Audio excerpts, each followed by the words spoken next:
in to UFO Undercover, Wednesdays at 8 p.m. Eastern, with your host, Joe Montaldo, right here on the Paranormal Radio Network.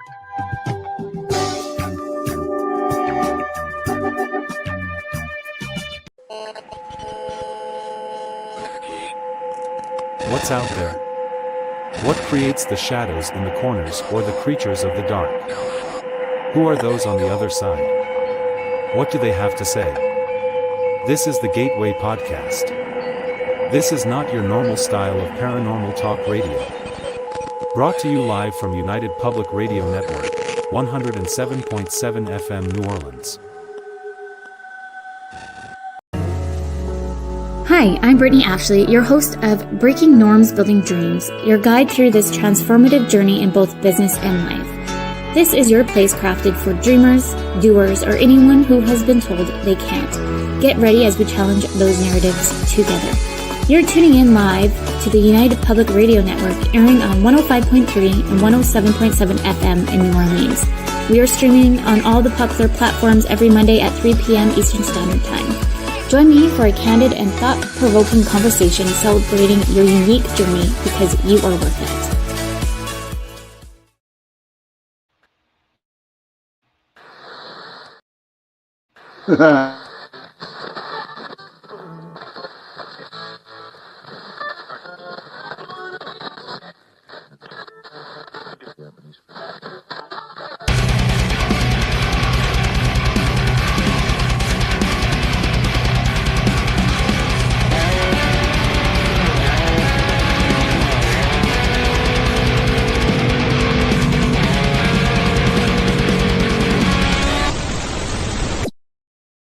Hey, everybody. Good evening and welcome to the show Into the Night with me, your host, Sean Kelly. What a beautiful evening it was. You know, it's crazy. So we remember I was taught, hey, that girl, Kurt, good to see you. Heidi, much love to you. Sam, good to see you, hon. Who else we got in here? All kinds of good people. All my angels. I call them my angels, man. I call them my angels. But, you know, I've been talking about the weather here in Pittsburgh. Now, 2 weeks ago, it was in the 30s and 40s. Okay. And it was cold. It was like 42 days of rain, no sunshine, nothing. All right. It was cold and miserable. And would you believe the last 3 days it was in the 80s and the 90s? And I'm telling you what, that's Pittsburgh weather for you. In the morning, you wake up, it's winter. And when it's lunchtime, you got the fall, and then come the afternoon, it's spring. Hey, Z, son, how are you, brother? Good to see you. And then at night, you got summer. So it's all freaking crazy. I want to thank you, PRN Talk Radio, 105.3 New Orleans, 107.7 New Orleans, 105.3 Mississippi. And what a show I have for tonight. My guest tonight, I'm going to get his bio here in a minute. I've known for a while. You know, I've seen him in the other chats. I've seen him in other podcasts. And he's a really good dude. Hey, Michelle, good to see you. Kurt says he's freezing. Now I'm sweating my ass off. That's the truth. That is crazy weather. Let me get to his bio. But this guy that I have, he's a very good dude, you know. And I'm totally honored that he is accepted being a guest, being on my show tonight. And I think it's going to be a great show. His bio, known as Sparky, he is a retired law enforcement officer, volunteer, 7 years fire department, 12 years search and rescue, mountain, snow, water. He's an EMT, combat vet from the 2nd ID Korea, 2 tours on the DMZ, combat medic, spent the last decade helping females in domestic situations, but and this is what I love about him, but his main focus was kids that fall through the cracks of the legal system. God bless you, brother. God bless you. Protecting them and the families from pedophilias, working with the law enforcement agencies all over Idaho. And when they run, I find them from Idaho, Washington, Texas, California, Nevada, Oregon, worked with FBI, Homeland Security, Texas Rangers, and more. Have had Bigfoot experiences and paranormal things. Am a druid by religion. That's cool. We're going to talk a little bit about that. Absolutely. He's also an international wood carver. He did wands and wooden books, Wicca books, canes for vets, but was known as one of the 5 in the world that hand carved briar pipes with chisel and ran a school for tobacco pipe carvers. That was like really so cool, man. That is like so cool, dude. So a lot of you all know him, and I am very, very grateful to have him on my show tonight. And without further ado, my friend Sparky Idaho Paranormal, but I'm just going to call him Sparky. That Idaho Paranormal is just a little too long for me, so I'll call him Sparky. Without further ado, here's Sparky. Hey, buddy, what's up? Good. Sparky is perfect, dude. How you doing? Good, man. Couldn't be better. Couldn't be better. You see everybody in the comments there, my friend? Dude, they're going crazy right now. Yeah, Heidi says, Sparky, and I'm just so honored to have you on here. Can you give a little background? Just a little background. I know it was in the bio that I wrote. But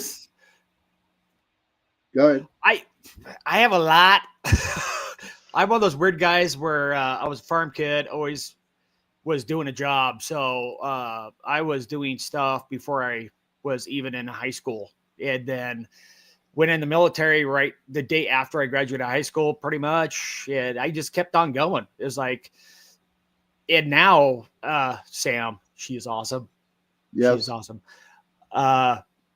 Yeah, so once I got out of the Army and I came back, I just kept on going with everything. When I got hurt, I couldn't do law enforcement anymore. So then I just said, I'm going to help kids. And I just started wearing a Deadpool costume to make the kids kind of go, oh, wow, it's a superhero. And then I drove a really cool motorcycle to make all the dads and moms go, that's cool.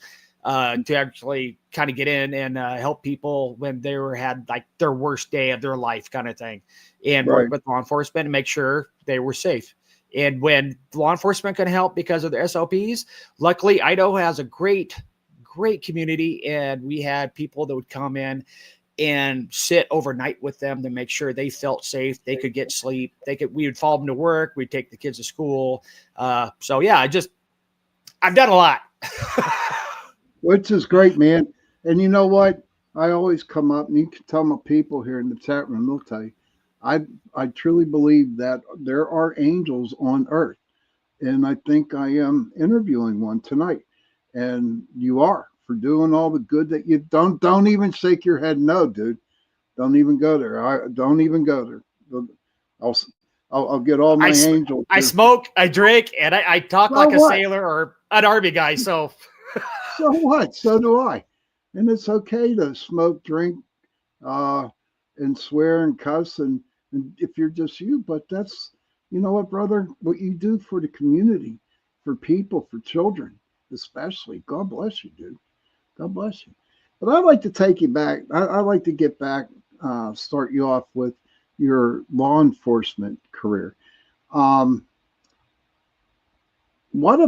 we talked a little bit about this before the show started, but I would like you to tell my guest and my guests, listen to me. I'm so excited. I'm nervous having you on here, dude. I'm like shaking, having heart. I am too. You're more important to me by far, dude. But take me, or take us back to when you were on the police force.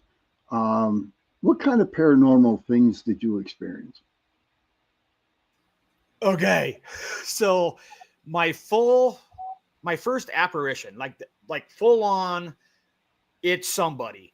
I was pretty much raised by my grandfather, and he was more into like native, natural. So when he brought me up, he kind of told me, it was like, there's spirits out there, but they're just there, right? I always accepted it. And so one night, we get a call about a burglary at a home. And it's wintertime, just snowed. And so I'm beating feet to get there. I have lights and sirens going on. I have a buddy coming up going, slow down. I'm going to catch up so we can both get there. It happened to be on ground that was actually native ground before. And so there was native bodies there, and they relocated them to a native burial ground Right. about 3 or 4 years before that. So anyways, we're getting there. We kind of hook up. We get to the house. We pull up front of the house. We get out. We see there's no tracks in front of the house. We know the alarm went off in the house. So either it's an animal or it's a person, one or the other. Yeah. So I'm like, I'll go this way. You go that way. So I go around the right side of the house. He goes around the left side of the house. We're going, and I have my light up, and I'm going around that corner of the house right at the very back. So we're doing this number. Right as I go around, I turn around and I look, and my light hits this guy. He is probably around 6 foot, has a cowboy-like hat on and almost like a duster. He looks old school, I'll put it that way. But we live in the country, so that's not out of the norm for dressing, really. And I'm like, oh, God. And I pulled up my gun, and I'm locked on him, and I'm like, show me your hands. And all of a sudden, I look down, and he doesn't have any feet. Like, Oh, wow. it goes away. And as I say that, I'm like, oh my God, he just disappears. And my buddy comes around the other side of the house with his flashlight, and he sees me pointing my gun at him. Oh, wow, dude. He has a conniption, and he's like, what the? And I'm going, there was a guy here. There was a guy here. No footprints, no nothing. We went in and checked the house to make sure there wasn't, why the sensors went off or the alarm. We could not find anything at all. We left there, and literally it took me a minute to talk to him. And he's like, what did you see? And I'm like, you don't want to know. Like, it was a full on flesh and blood. He just didn't have feet. Wow. And have you witnessed when you were in as a policeman, did you witness any of that, or was that your only apparition that you saw? That's the only one. It was, I honestly, it was just a guy. I've seen shadows in windows where you go up, nobody's there. I have the other one I was telling you about. It happened to be a vacant home next to where my grandfather's property used to be. So I used to play there as a kid. And my grandfather would let us play all through the orchard, but he was like, you will never go down there. This old kind of house. He's like, you just don't ever go down there. And it was like, okay, why? And he's like, you just don't ever go down there. I'm like, okay. It's my grandfather. I'm not whatever you say, sir. Yes. Yeah, definitely. Definitely. And so when I came back from the military, we had a call of this house. The lights in the top part of this house came on. And so we get the call. I'm going out. My buddy's trying to get to me because we are very rural. And I'm like, you need to step it up because I'm going to slow down. I need you with me because I know for a fact the power has not been on in that house for 20 years. Wow. And so the house is kind of odd because the road goes this way and the driveway goes up a hill, and then the house is way up here. So there's only people down by the lake can actually see up the driveway to see the house. And so we slowly go up there, and sure enough, there is a light upstairs in this house, full on, not a lantern, lights are on. Wow. We park on the driveway. We get out, and I update my buddy. I was like, okay, the power is off in this house. I know this house. I grew up, I played as a kid next to this house. It hasn't had power since 1981-ish. And he's like, "You sure?" I'm like, "I'm positive." And he's like, "Okay." We could hear somebody moving upstairs. Oh wow! Did you So go up? we're Did you like, go up? we're like, we got to go in. We got to go in. So I'm like, I know the layout of this house pretty well. It's like, this is how the house is laid out in the bottom. So there's a big like living room area on the right side, like a kitchen on the left, or a dining room on the left. And then you go through a little door and there's a kitchen and there's stairs that go upstairs. And there's a back door. We get there, the front door's locked. So we have to actually enter the home. He clears the right, I clear the left. I get to the stairs, I'm holding it, and I notice the back door is still shut and locked. So he gets to me, and I'm like, the front door is locked, the back door is locked, all the windows are intact. Something wrong, and we still hear something moving. And about that time, like, we're gonna go upstairs, and the light like goes off, like it went off and on a couple times. We start going up the stairs. We start trying to clear it. And then I turn around and notice there's no light bulbs in any of the fixtures. There's dust all over the ground. And only footprints are ours up there. All the windows are shut because we're like, maybe they went out a window. Nope, they're all painted shut.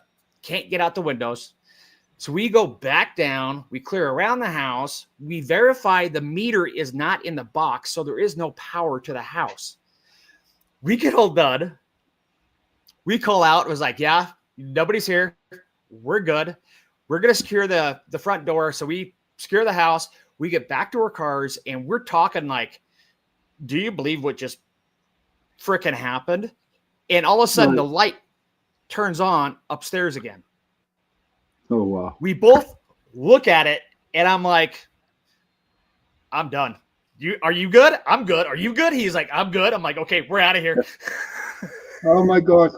Now here's a good segue going into this question. For those two separate things that happened to you, how in the hell did you write it up for a report?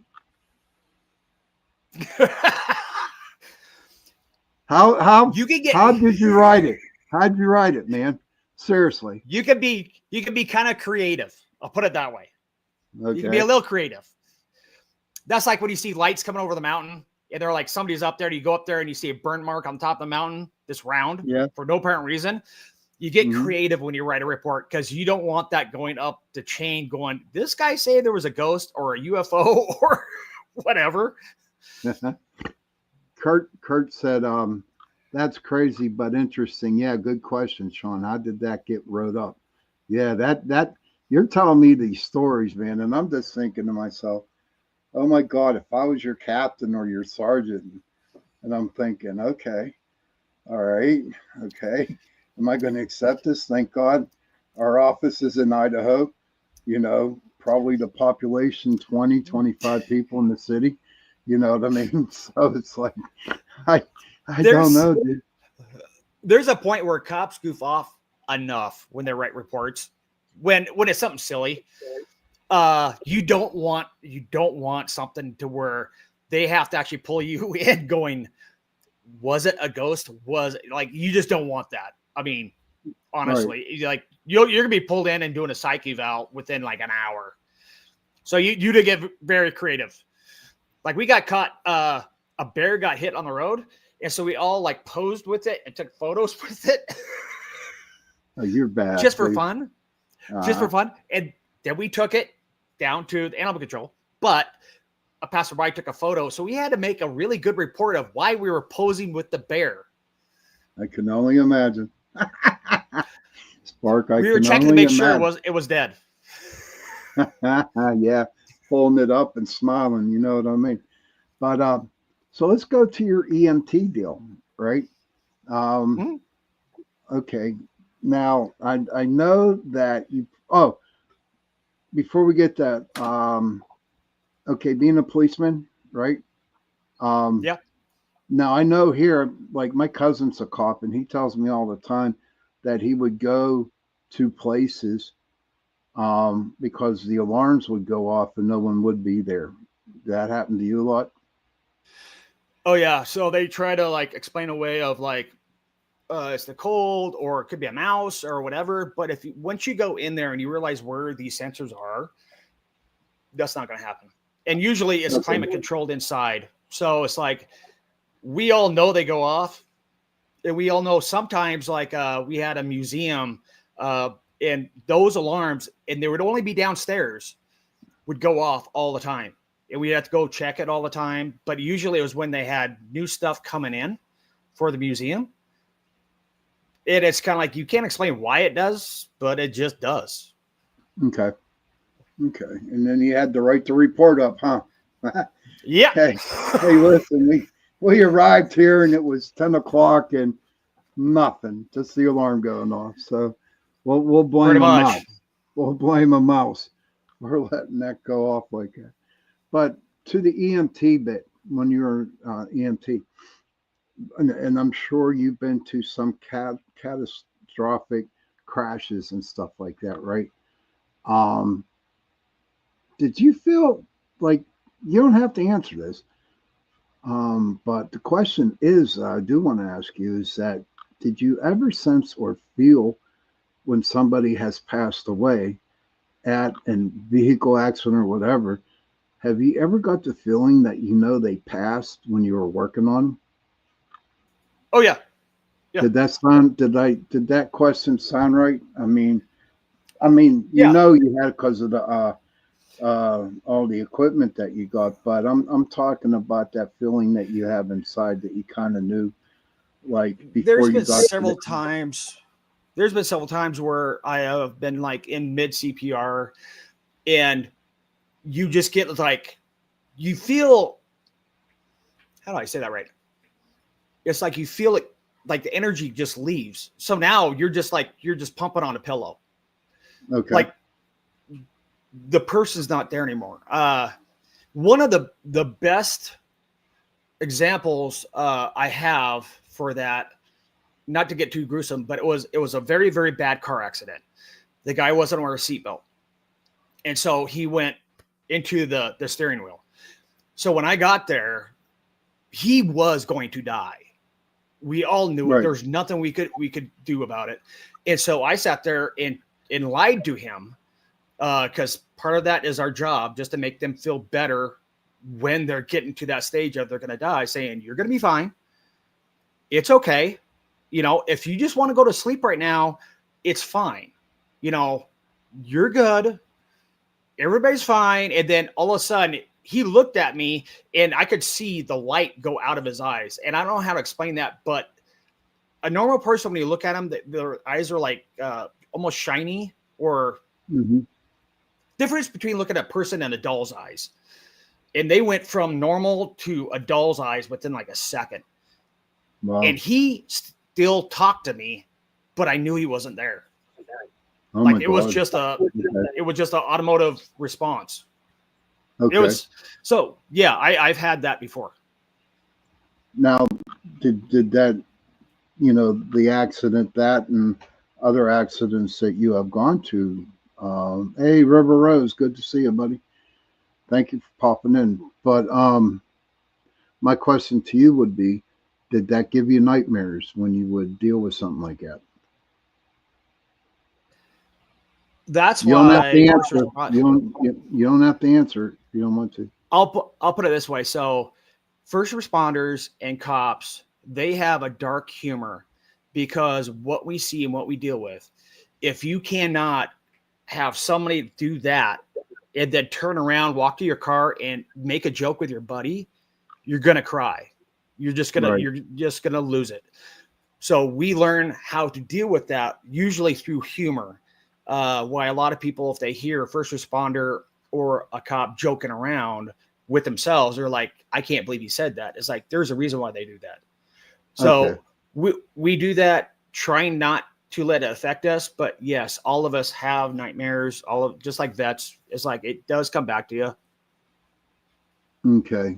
Joe Fox has a question. Did you ever catch a glimpse of a soul leaving? I think.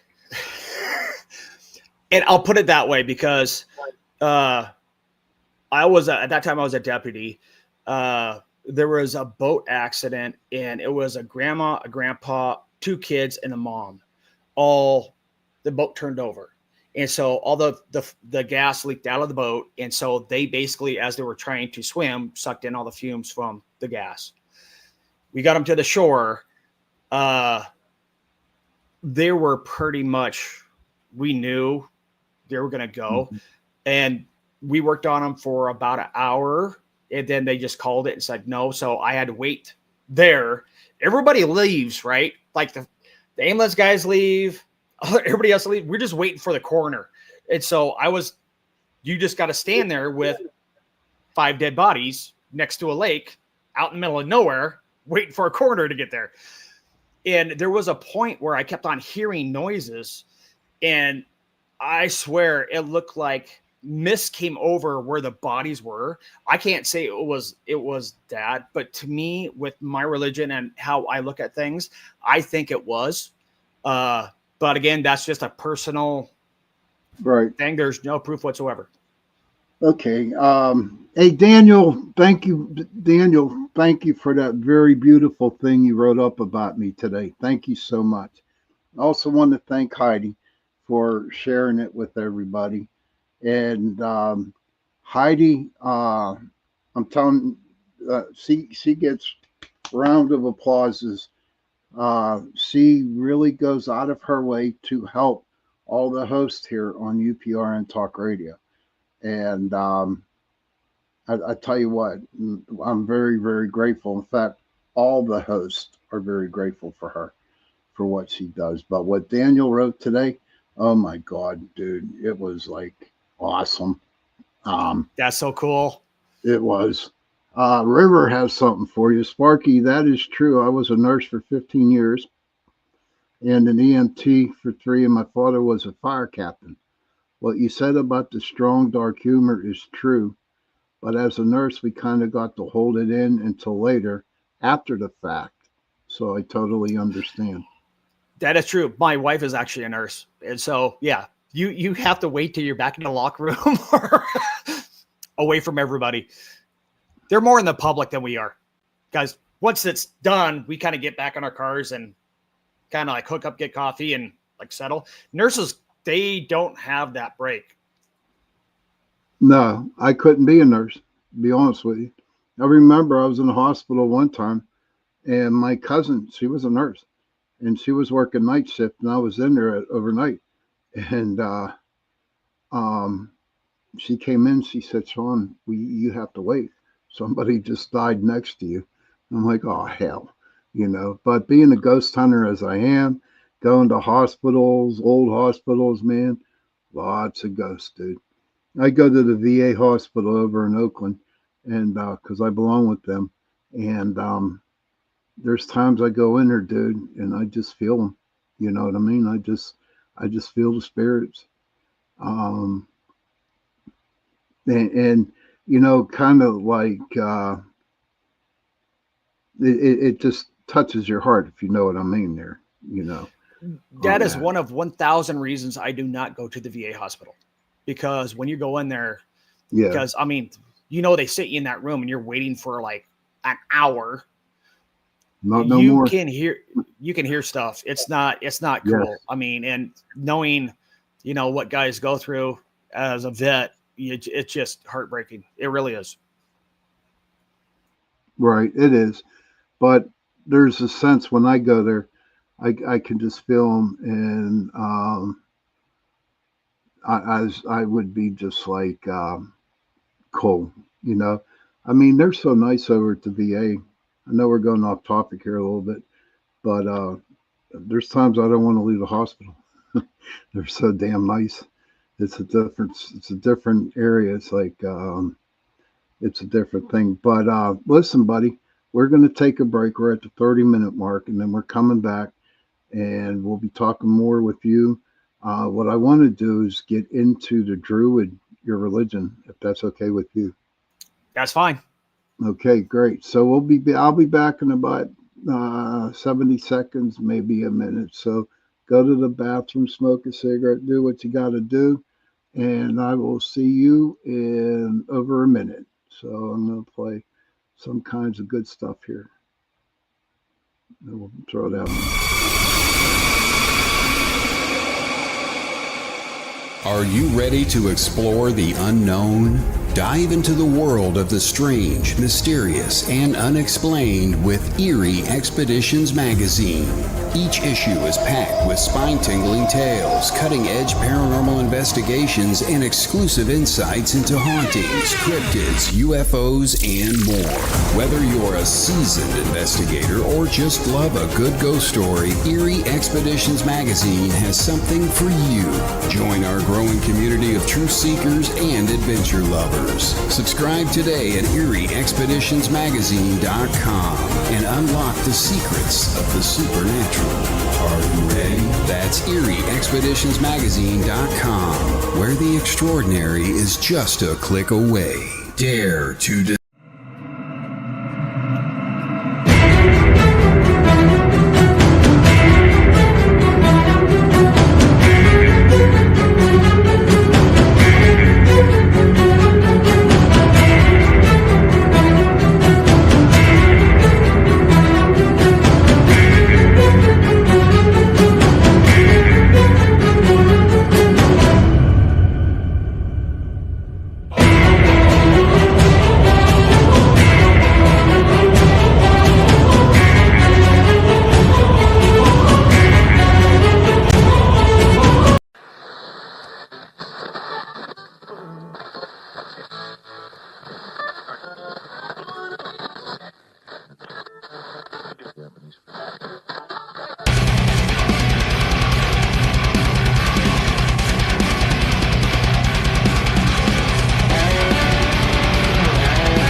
Hey everybody, welcome back to Into the Night with me, your host Sean Kelly.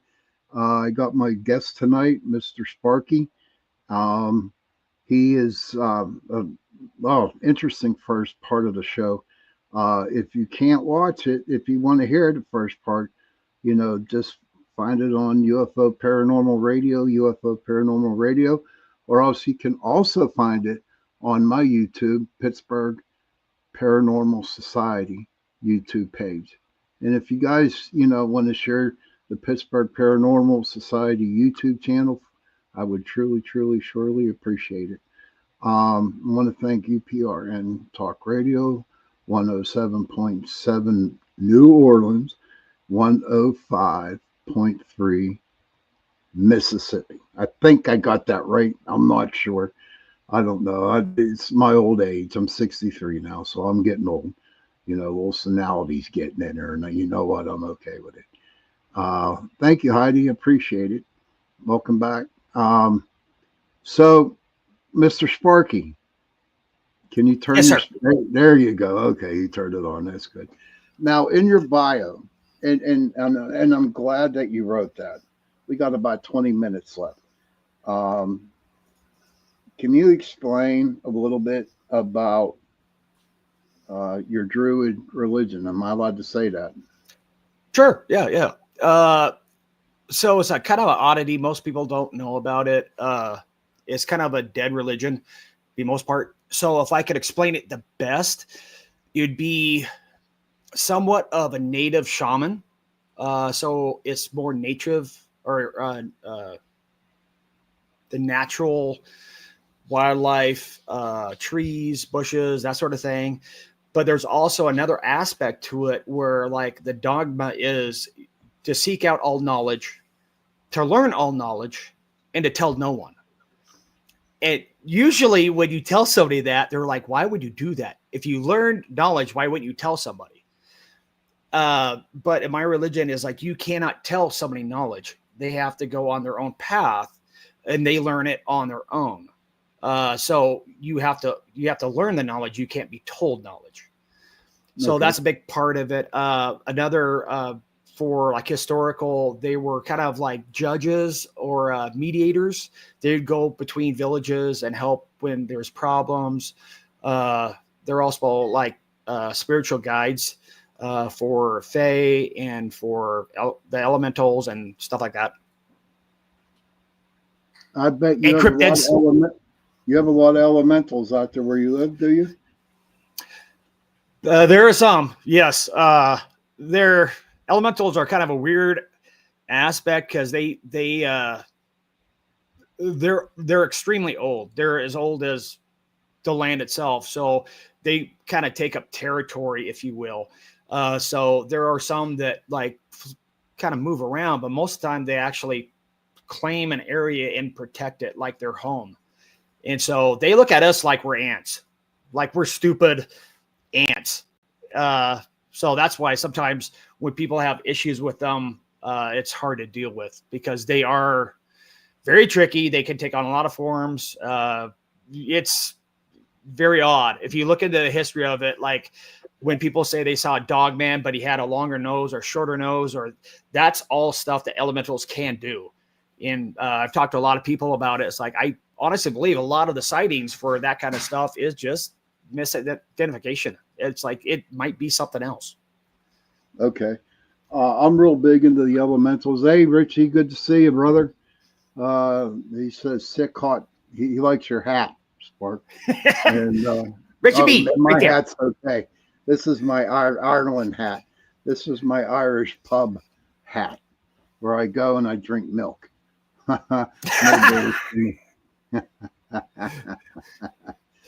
Kurt says that Sparky's hat reminds him of Richard Petty.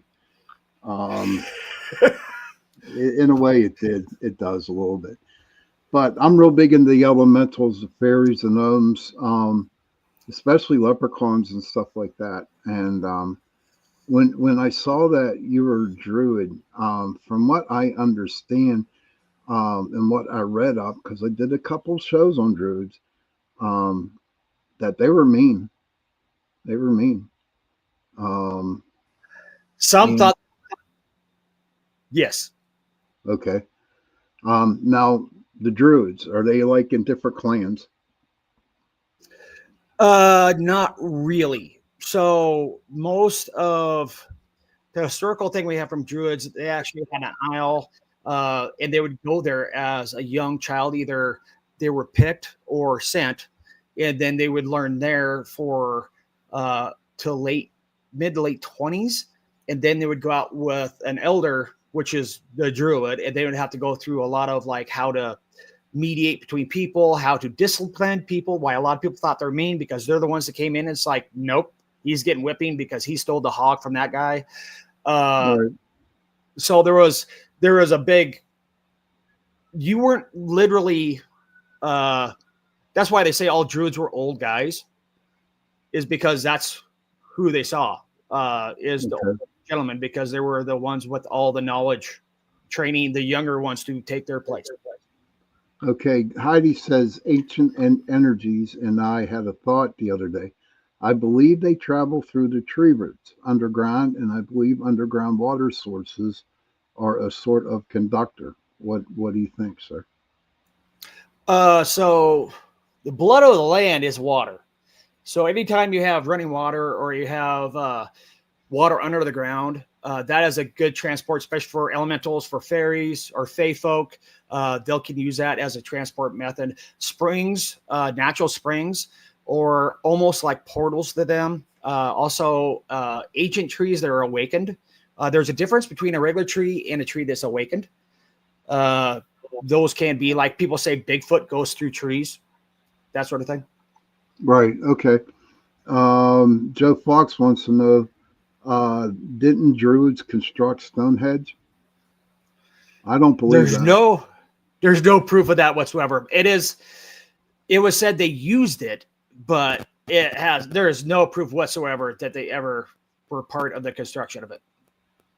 There is legend that giants helped carry the stones down there when they floated down the river and then took them off the river to that location. But besides that, speaking of giants in the Bigfoot, I know we have Let's go.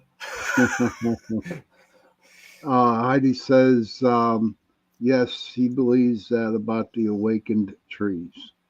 I'm real big when it comes to trees in the earth, and the flowers, the water, the rocks, the whole 9 yards.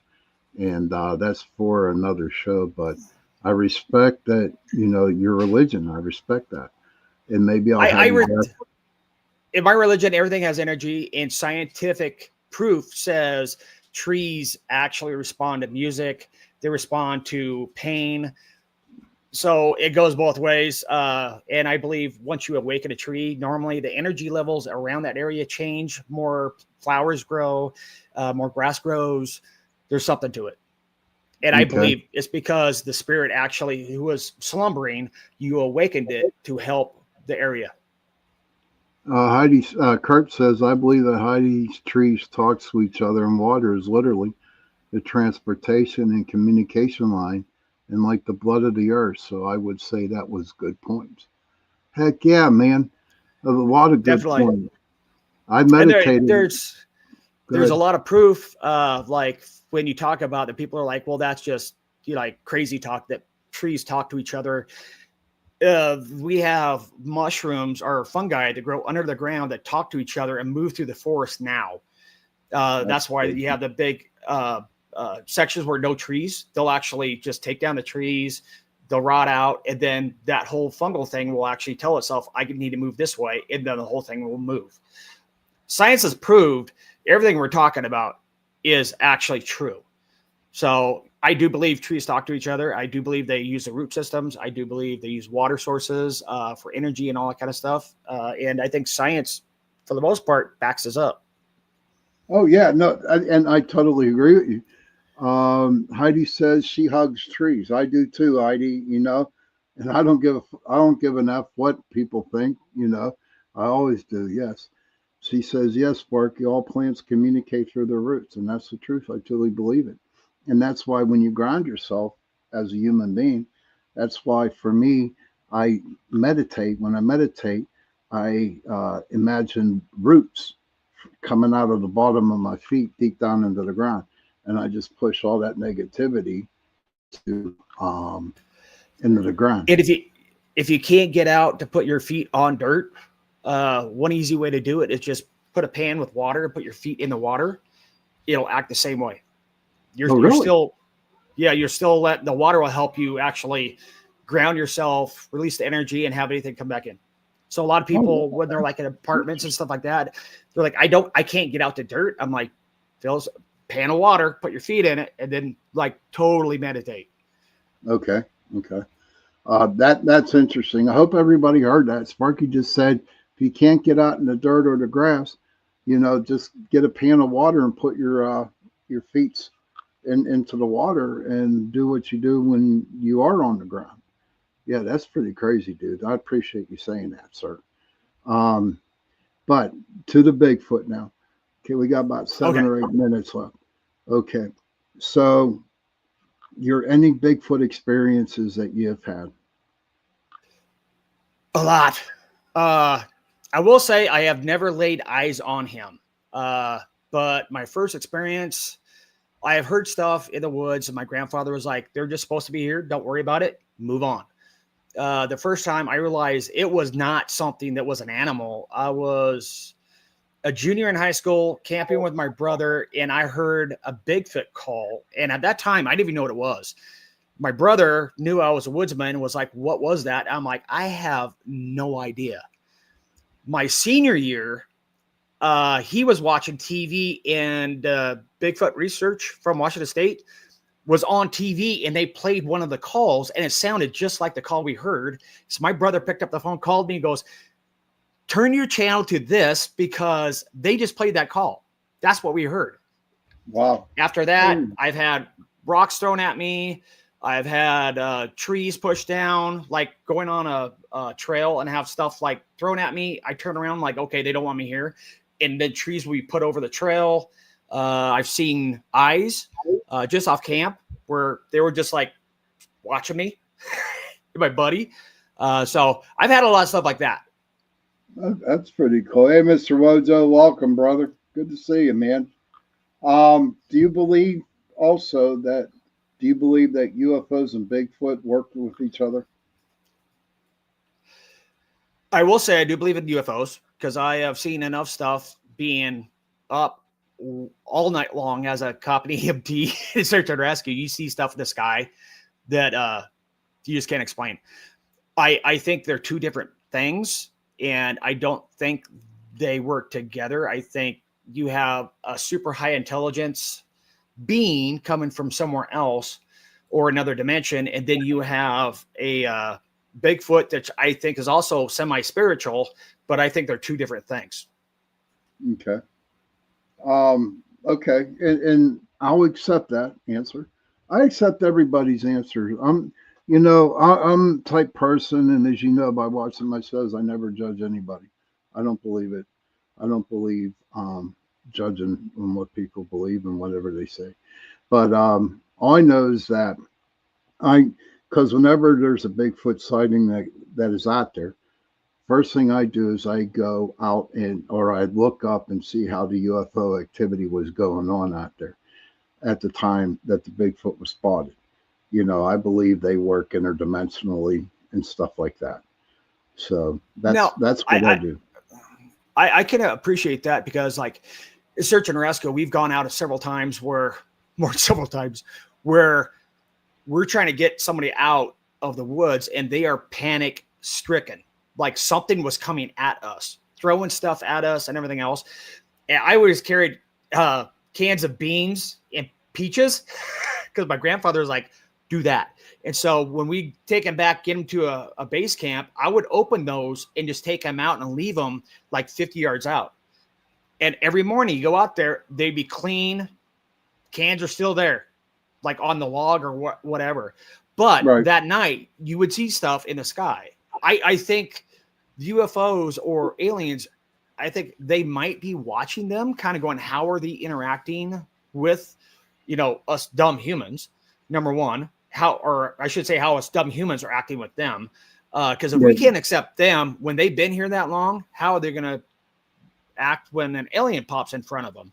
I think there's part of that. There is a correlation. I just don't think they're hooked up and working together. Okay. I can understand that.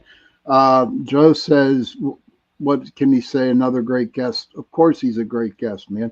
And I'm going to have him on again because I really would like to do a show on the Druids. Seriously.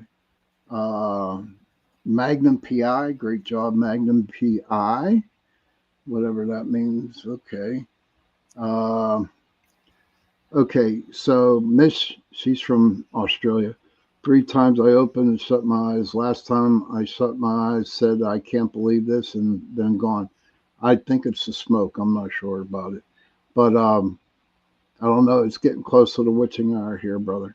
Do you, and like we were talking about the UFOs and the aliens working with the Bigfoot, do you think the elementals out there sort of work with the Bigfoot?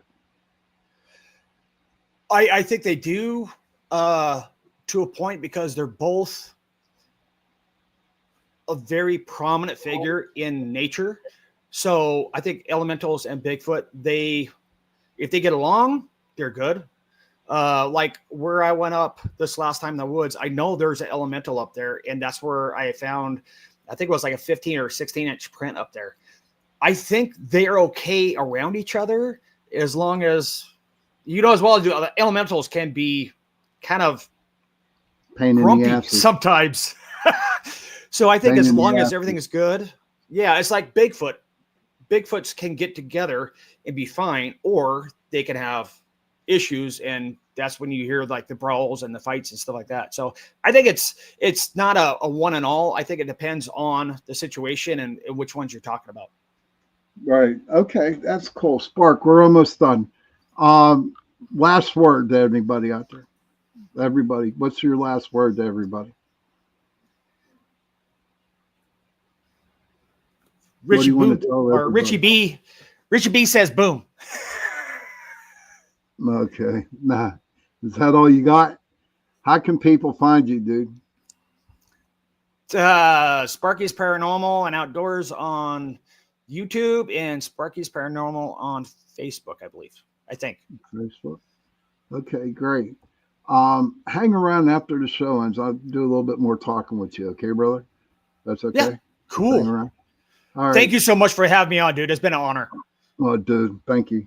Thank you too. So everybody, thank you for tuning into the show. We had a good crowd out there in the chat room.